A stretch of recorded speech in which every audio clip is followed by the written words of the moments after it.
So yesterday, Vladimir Putin, the Russian president, was trending because he said something. I haven't seen this video, but the quotes I'm hearing is, he said, "No peace in Ukraine until Russia's goals are achieved."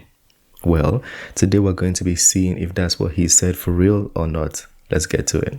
Now we turn to the latest in Russia's war in Ukraine. Vladimir Putin says there will be no peace until his country achieves its goals there.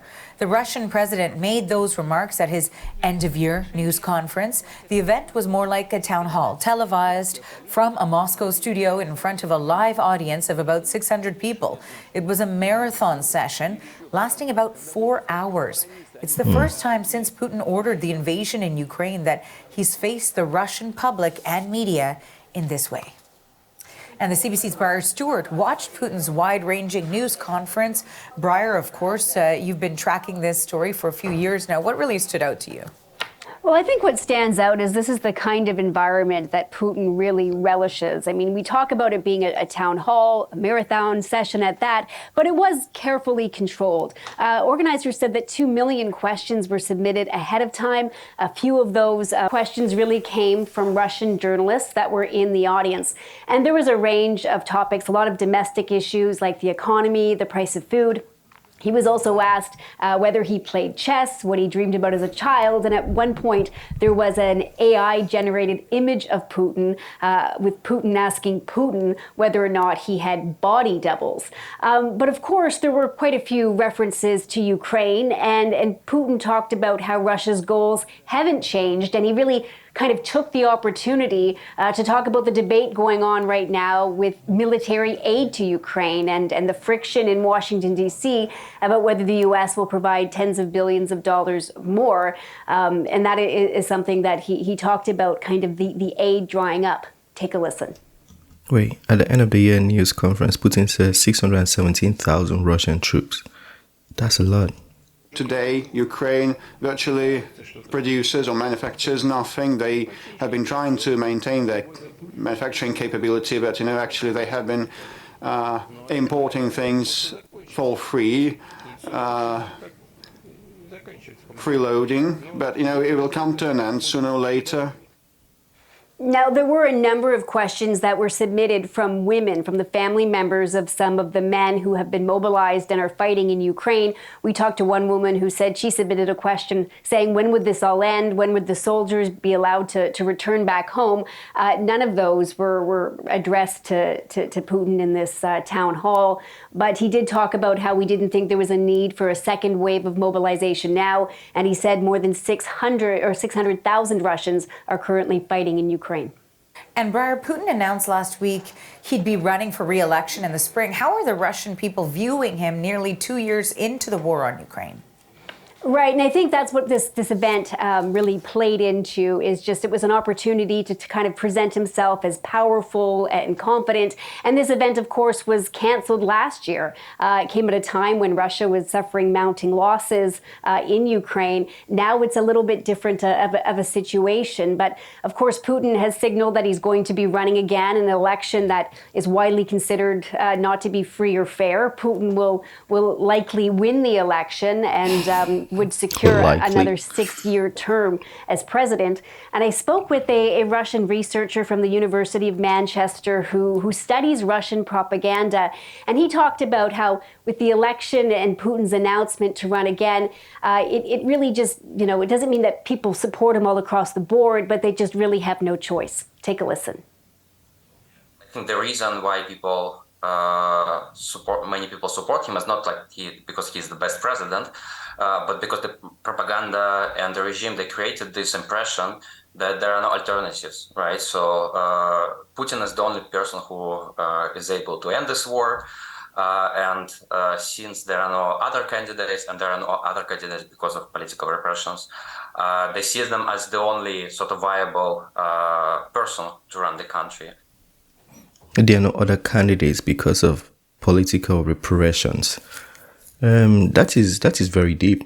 Let me know who would be like a leader of the opposition in Russia. Russians, please talk to us in this case, because I want to know if they're saying there are no other candidates.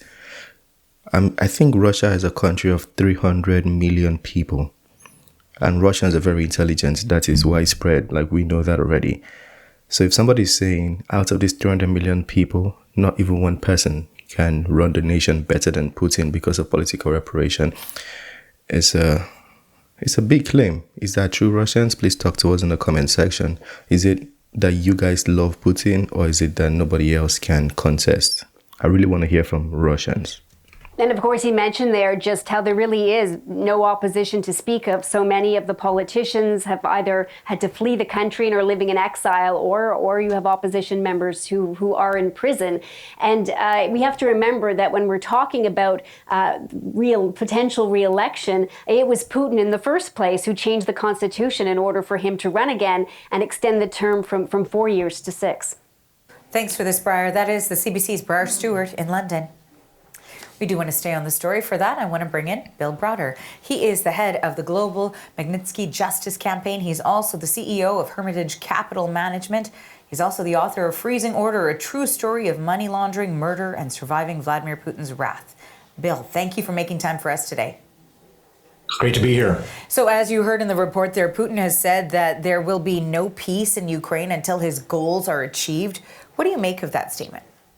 This is exactly the same statement he made before the war, after the war started, and continues to make. And the one mistake that we make in the West is some fantasy that there is a possibility of some type of negotiation for peace. Putin has no intention of negotiating on anything. And in fact, But Putin said in an interview that I had brought to the channel. Now, I'm just saying, because I don't think they have somebody who's going to be on the Russian side, so I'm going to act as that person for now. Putin said in an interview that we had seen that he was ready to negotiate, and even Zelensky himself was ready to negotiate. But I think he had mentioned, I'm paraphrasing right now, that the Westerners kind of coerced Zelensky not to negotiate. Yeah, we saw that in an interview that I brought to the channel, and it came out of Putin's mouth. I'm paraphrasing, but that was what I understood. in fact, that whatever probability of a negotiation continues to diminish as countries like the US, Canada, and the EU are now squabbling about further funding for Ukraine. And so he's been very transparent. He's carrying on, and Ukraine has only one choice, which is to carry on as well. You know, you touched on there how when it comes to support for Ukraine during the course of this invasion, there has been somewhat waning support, and a lot of that has to do with finances, extra supports. We saw that play out in the United States as well. How crucial is ally support at this stage?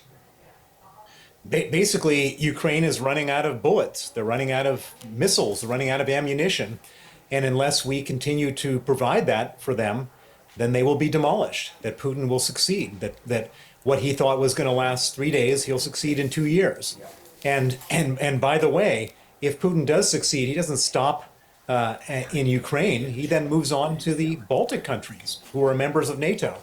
And then we have a choice. Do we want to go directly to war with Russia? Or do we want to tear up the NATO treaty and let him have his way? And so this is not a minor issue which we can just sort of push into the future and worry about other things. If we stop funding Ukraine, Ukraine loses, and then we get sucked into this war. You know, I do want to switch gears for a moment, because we were listening to our reporter saying 2 million questions were submitted, and from those, certain questions were then put towards Vladimir Putin. No questions, I don't believe, made it about Alexei Navalny and his whereabouts. Lawyers for that Putin critic say they've entirely lost contact with him. So how worried are you about Navalny's safety? Well, I read a report yesterday to say that they moved him to Moscow to face another criminal trial. It hasn't been reconfirmed since I've read that report. It came out of Radio Free Europe. But we should all be concerned about Navalny's safety. He's the one person who has truly stood up to Putin, who is very popular in Russia, and who they tried to kill. And so the fact that he's in the custody of the would-be assassins is terrifying. And particularly in a year that Putin is, quote, running for re-election, he doesn't want anybody, particularly someone as popular as Navalny, to be on the scene at all. Let's talk a little bit about context when it comes to Navalny and what role he played. And it was a significant one when we're looking at the leadership of Putin and why it is, of course, that Putin doesn't want to discuss Navalny at all.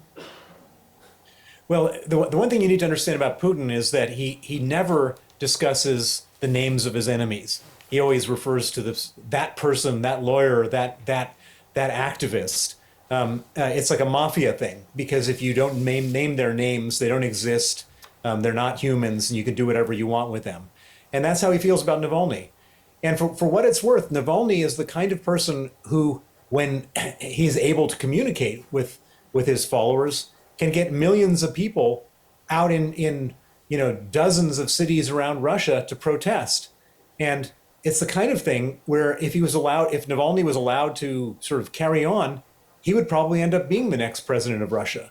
As your previous guest mentioned from the University of Manchester, Putin is not popular. It's just that they've either killed, exiled, or imprisoned anybody who has been at all popular. And so it's kind of like playing football and on an empty field where there's nobody standing in your way, and then kicking the ball in the goal and saying cheers, we won. Well, it's cheating. He's cheating. That's what Putin does. And, finally, I wanted to ask you, when we are looking at the re-election campaign of Vladimir Putin, no real opposition at this stage that we're really aware of. And then you put that with also the situation involving Ukraine. I'm wondering what you foresee in the coming year. Well, first and foremost, Putin has to look tough. He can't show any sign of weakness. He can't show any sign of compromise. And it's particularly true and I would call this a fake election, in a fake election year when he's got to create the image that he's a winner, he's a strong man, and he's the guy who's going to guide Russia into the future. And so we shouldn't expect any leniency in any possible way while Putin is, quote, running for re-election. But furthermore, I wouldn't expect any leniency at any point ever, because he's so scared of losing his job. If he loses his job, he goes to jail and dies, that he's going to do everything and anything to stay in power, both before this fake election and after. Bill, thank you so much for your time. We appreciate your insights. That is Bill. Okay, that was a lot on Putin. I would have loved to see somebody from Putin's side, or at least somebody who, could speak on the other direction, another party. Let me know what you think about that. And Putin was asked, I think, by American journalists in representing, was it CNN? I forgot. Why his political opponents end up in jail or dead. He referenced cases of what happened in the White House. I think the White House invasion. He said things like this are the reasons we put in these restrictions to curtail societal excesses. I'm paraphrasing once again, but that's what I understood. He said he was trying to curtail or to avoid the things going on in America from happening in Russia, that we sympathize with America, but we don't want those things to happen in Russia. That was his response. Nothing really precise, nothing really direct, but that's what he said. Well, let me know what you think about this one. I thought I was going to hear Putin say particularly no peace in Ukraine until Russia's goals are achieved, but I didn't see that video here. So I'm going to go look for the video where he said it and understand the context and why he said that. Then I'll bring it to you. But let me know what you think of this one. Share your thoughts, and whether you're for or against what they said here. Feel free to comment in the comment section. It's a discussion, so share yours. Smash the like button, subscribe, and I'll see you on the next one. Peace.